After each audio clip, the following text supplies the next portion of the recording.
तो कैसे हो यारों, क्या हालचाल। स्वागत है सबका एक और नए वीडियो में। और आज की इस वीडियो में Ant Man and the Wasp Quantumania movie की स्टोरी को एक्सप्लेन करने वाला हूं। लेकिन इसके पहले मैं बता दूं, मैंने इसके एंडिंग और पोस्ट क्रेडिट सीन को ऑलरेडी एक्सप्लेन किया हुआ है, तो तुम उसको भी जाकर के देख सकते हो। लिंक डिस्क्रिप्शन में अवेलेबल है। तो चलो यार अपने स्टोरी पर आ जाते हैं। मूवी के स्टार्ट में हम लोग देखते हैं कि स्कॉट लैंग यानी कि हमारे एंटमैन भैया बहुत ज्यादा फेमस हो गए हैं। उनको एक सेलिब्रिटी की तरह ट्रीट किया जाता है। एक दिन उसकी बेटी कैसी सबको एक साथ बुलाती है, अपने सारे फैमिली मेंबर्स को, और उन सबको बताती है कि वो काफी टाइम से क्वांटम रियल्म को स्टडी कर रही है और उसके लिए उसने डॉक्टर पिम और होप की हेल्प ली है। और उसने एक ऐसा डिवाइस बनाया है जिससे कि क्वांटम रियल्म में सिग्नल भेजा जा सकता है। और वहां पर सबके सामने ही वो क्वांटम रियल्म में सिग्नल भेजने लगती है।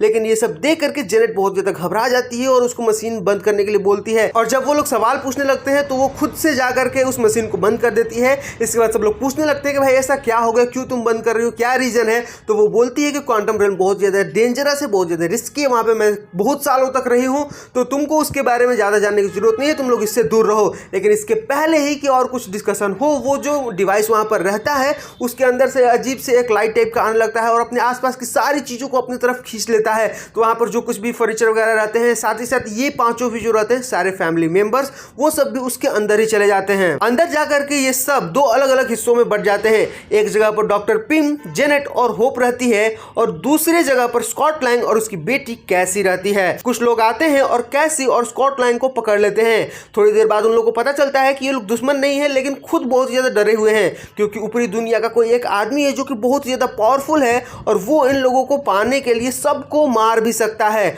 और वो आदमी कोई और नहीं रहता है कैंग द कॉन्करर। एंटमैन इससे पहले कि कुछ समझ पाता, उसके पहले ही उन पर अटैक हो जाता है। और ये अटैक किया था मोडोक ने। अब तुम सोचोगे मोडोक कौन है, तो तुमने एंटमैन पार्ट 1 देखा था, उसमें जो विलेन था ना, उसको क्वांटम रियल्म में भेज दिया था एंटमैन ने मूवी के एंड में। वही क्वांटम रियल्म में आने के बाद उसको कैंग द कॉन्करर ने बचाया था और उसको अपने आर्मी में शामिल कर लिया था और उसको बहुत ज्यादा पावरफुल वेपन्स भी दिए थे। मॉडॉक इन दोनों को पकड़ लेता है और कैंग के पास ले जाता है। उधर जेनेट हैंक और होप को अपने दोस्तों से मिलवाती है। अब क्योंकि वो यहाँ पर बहुत सालों तक रही थी तो उसके कुछ दोस्त बन गए थे। तो वहां पर जाने के बाद उन लोगों को पता चलता है कि जो कैंग है वो पहले से बहुत ज्यादा पावरफुल हो गया है और अगर जेनेट उसके सामने आ गई तो वो उसको बिल्कुल भी नहीं छोड़ने वाला है। लेकिन इसके पहले कि वो लोग कुछ और करते हैं, वहां पर कैंग के आदमी आ जाते हैं। एक्चुअल में जो उसके दोस्त रहते हैं उन्होंने ही कैंग के आदमियों को बुलाया था, क्योंकि उन लोगों ने धोखा दे दिया था। इसके पहले कि कैंग के आदमी उसको पकड़ते, ये तीनों वहां से भाग जाते हैं। वहां से भागते टाइम डॉक्टर पिम और होप जेनेट से उसकी स्टोरी पूछते हैं कि आखिर ये सब क्या हो रहा है, इसको एक्सप्लेन करो। तो वो बताती है कि जब वो इतने सालों तक क्वांटम रियल्म में फंसी हुई थी तो अचानक उसकी मुलाकात कैंग से होती है। कैंग भी उसी की तरह दूसरी दुनिया से आया था और किसी तरह से क्वांटम रियल्म में फंस गया था। उसके पास एक बहुत ही एडवांस शिप थी जिससे कि वो अलग अलग यूनिवर्सेस में ट्रैवल कर सकता था और उस शिप को डायरेक्टली अपने दिमाग से कंट्रोल कर सकता था। लेकिन उस शिप के पावर सोर्स में कोई प्रॉब्लम थी जिसकी वजह से उस शिप को इस्तेमाल नहीं कर पा रहा था। तो वो दोनों मिल करके उस पार्ट को ठीक करते हैं और जैसे ही शिप में बैठने के लिए जेनेट उसके शिप को टच करती है, वो उसके दिमाग के अंदर झांक पाती है और वो देखती है कि इसने बहुत सारे अलग अलग यूनिवर्सेस को तबाह किया हुआ है। इसके बाद कैंग उसको बताता है कि वो कैंग द कॉन्करर है, वो बहुत सारे टाइमलाइंस और यूनिवर्सेस को कॉन्करर करता है, जीतता है उन सारी चीजों को। और उसके जितने भी अलग अलग वेरिएंट्स हैं वो सब भी यही काम करते हैं। लेकिन किसी वजह से किसी ने उसको क्वांटम रियल्म में फंसा दिया है ताकि वो बाहर में ऐसा अपनी एक्टिविटीज को कंटिन्यू ना कर सके। जेनेट पिम पार्टिकल्स को यूज करके उसका जो पावर सोर्स रहता है उसको बहुत ही ज्यादा बड़ा कर देती है, जिसके वजह से उस पावर सोर्स को वो इस्तेमाल नहीं कर पाता है। इसके बाद हमको एंटमैन की साइड की स्टोरी दिखाई जाती है। कैंग उसको हेल्प करने के लिए बोलता है लेकिन वो मना कर देता है, तो वो कैसी को मारने की धमकी देता है, जिसके बाद मजबूरी में उसको उसकी हेल्प करनी ही पड़ती है। कैंग उसको बताता है कि उसको ज्यादा कुछ नहीं करना है, उसको बहुत ज्यादा छोटा होकर के उस पावर सोर्स के अंदर जाना है और पिम पार्टिकल्स का यूज करके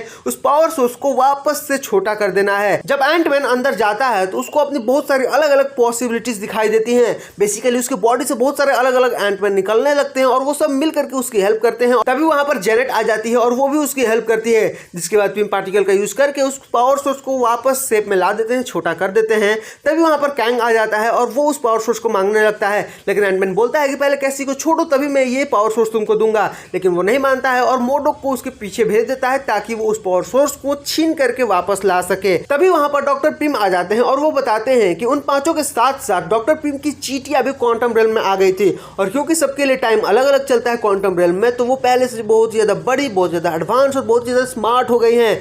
चीटियां कैंग के आर्मी पर और कैंग पर अटैक करती हैं, जिसकी वजह से कैंग के सारे गैजेट्स खराब हो जाते हैं। बेसिकली जिन भी वेपन्स को यूज करके कैंग सबको मारता था वो सब खराब हो जाता है। तो वो किसी से फाइट नहीं कर पाता है, साथ ही साथ उसकी आर्मी भी खत्म हो जाती है। तभी वहां पर पिम और जेनेट आ जाते हैं और पावर सोर्स का यूज करके एक ऐसा पोर्टल खोल देते हैं जिससे कि वापस अर्थ पर जाया जा सकता है। अब यहाँ पर ध्यान देने वाली बात यह है कि उन्होंने पोर्टल भले ही खोल दिया है लेकिन कैंग अभी भी जिंदा है। लेकिन इसके आगे क्या होता है वो एंडिंग एक्सप्लेनेशन और पोस्ट क्रेडिट सीन वाले वीडियो में तुम जाकर के देख सकते हो। उस वीडियो का लिंक डिस्क्रिप्शन में है। तो बस यही था यार आज का वीडियो। आई होप तुमको वीडियो पसंद आया होगा। अगर पसंद आया तो वीडियो को लाइक करो, चैनल को सब्सक्राइब कर दो। मिलते हैं जल्दी को नए वीडियो के साथ, तब तक के लिए बाय बाय।